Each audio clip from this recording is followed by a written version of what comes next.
जय श्री कृष्ण। ओम नमो भगवते वासुदेवाय। दोस्तों, आज मैं आपको माघ मास महात्म के 13वें अध्याय की कथा सुना रहा हूँ।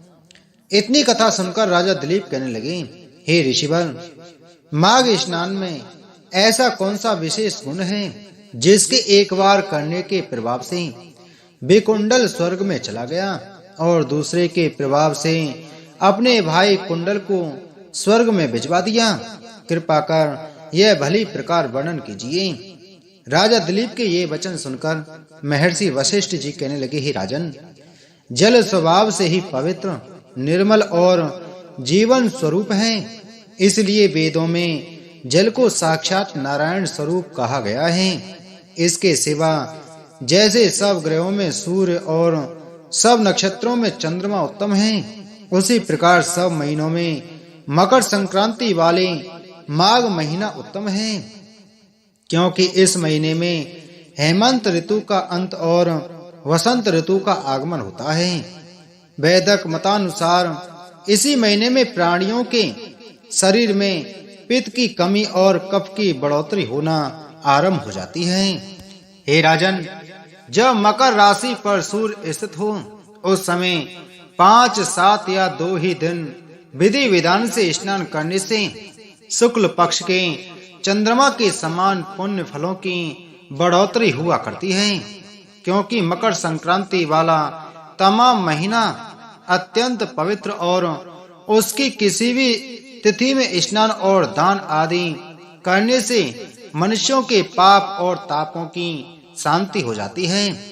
अब मैं आपके सामने माघ स्नान की विधि का वर्णन करता हूँ, सावधानी से सुनो। हे राजन, श्रेष्ठ मनुष्यों को कोई न कोई व्रत का नियम अवश्य धारण करना चाहिए।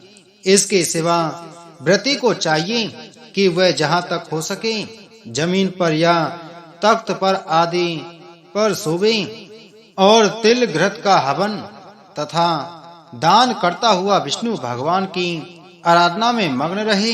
हे राजन, भगवान के लिए व्रती को अखंड दीपक का पुण्य करते हुए ईंधन, कंबल, वस्त्र, जूते, कुमकुम, घी, तेल, कपास, कोठी, तोशक, कनात, पर्दों, भूमि, स्वर्ण, रजत और अन्न आदि पदार्थों का श्रद्धा अनुसार दान करते रहना चाहिए।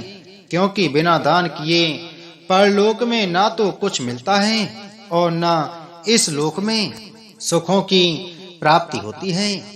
हे राजन, इस प्रकार परमेश्वर की प्रार्थना करने के बाद चित्त को एकाग्र करता हुआ विष्णु जी का ध्यान करें। ऐसा करने से पाप तापों की शांति और अक्षय सुख की प्राप्ति होती है। अब मैं आपसे उस वृतांत का वर्णन करता हूँ कि किस प्रकार के जल से कितने पुण्य फल की प्राप्ति होती है। सावधानी से सुनो। इति श्री माघ मास महात्म 13वां अध्याय संपूर्ण। बोलो माघ मास महात्म की जय। बोलो विष्णु भगवान की जय।